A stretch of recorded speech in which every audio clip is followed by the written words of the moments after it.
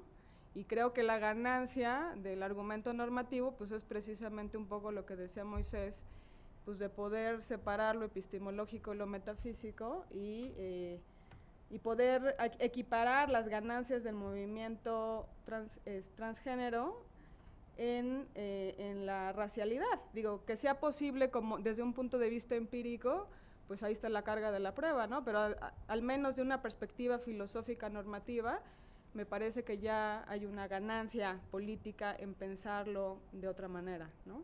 Entonces, bueno, nada más me gustaría saber qué piensas. Me dejas pensando en una cosa, y es quizá que yo tenía un presupuesto inadvertido. A ver, una respuesta que hemos dado desde los, bueno, no la he dado yo, o sea, una respuesta que está en los estudios trans es que muchas veces está esta exigencia que el sujeto trans tiene en sus hombros la responsabilidad de demoler al género. Y las respuestas han sido, oigan, no, apenas puedo con mi vida, no me pidan que además ahora me toca demoler al patriarcado para justificar mi existencia, ¿no? Claro.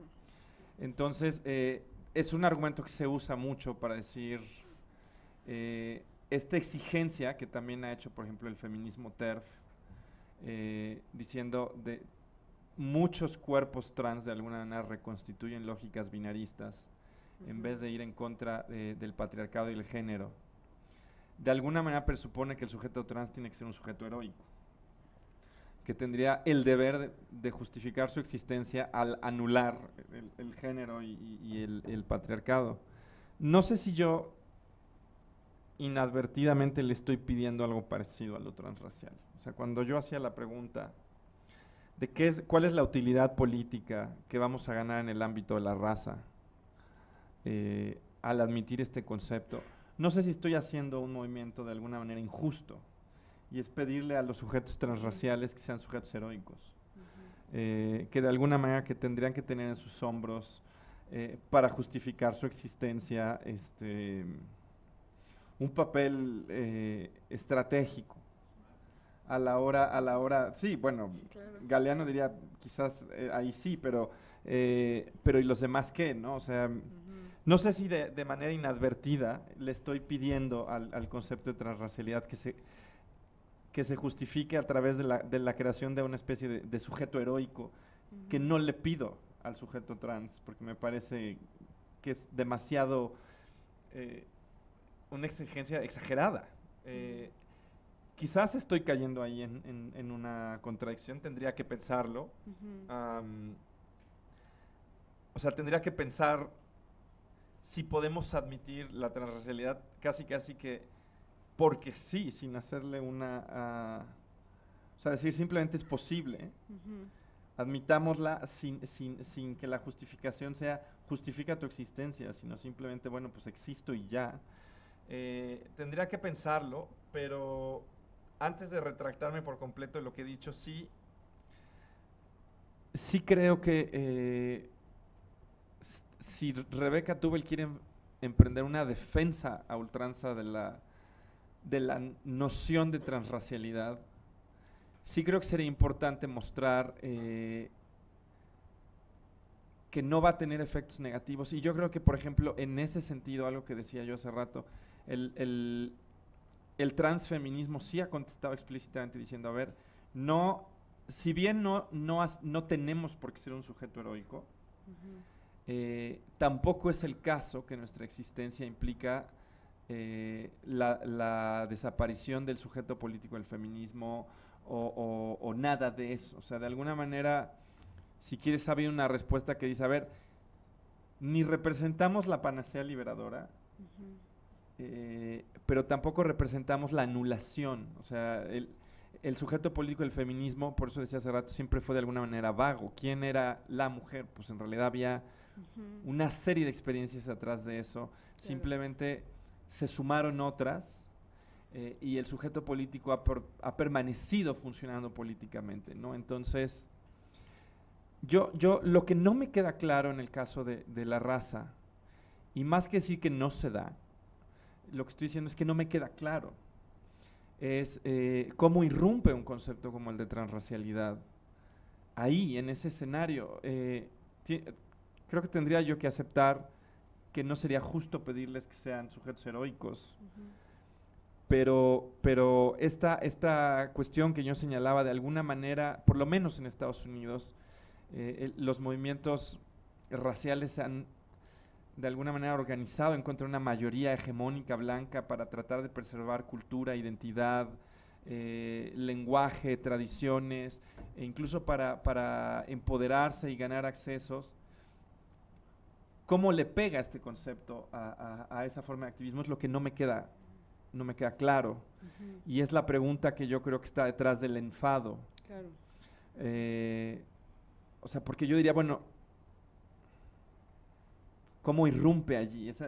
¿Qué estamos ganando? Y tienes razón que quizás estaba yendo demasiado lejos al decir, como no me estás justificando su existencia, entonces queda rechazada. Quizás estoy pidiendo heroicidad, pero aún así la pregunta, yo creo que también tendríamos que mostrar, si no de alguna manera termina por socavar algo, que finalmente nos guste aceptarlo o no. El transfeminismo sí responde a esa objeción del feminismo TERF y dice, no solo no hemos socavado al feminismo, sino que de alguna manera hemos abierto las voces críticas y todo eso. Quizás se pueda hacer eso desde lo transracial. Por eso no estoy diciendo que Rebeca Tubel esté mal. Lo que estoy diciendo es que esa pregunta, que me parece la más importante, no la veo tratada con la importancia que quizá merecía. Claro. No sé si esa es una buena respuesta. Es una muy buena respuesta porque está haciendo filosofía política, analítica y normativa, entonces probablemente no se pueda contestar completamente desde la perspectiva del activismo, ¿no? ¿Algún otro comentario? ¿No? Muy bien. Bueno, nada más queda invitarlos a la sesión que va a tener lugar el 5 de septiembre, en esta ocasión en el Instituto de Investigaciones Filosóficas, en el aula Luis Villoro. Va a presentar Eva Alcántara, investigadora de la UAM, la ponencia Niña o Niño, la incertidumbre del sexo y del género en la infancia. Esperamos contar con su presencia. Muchas gracias, Giovanni.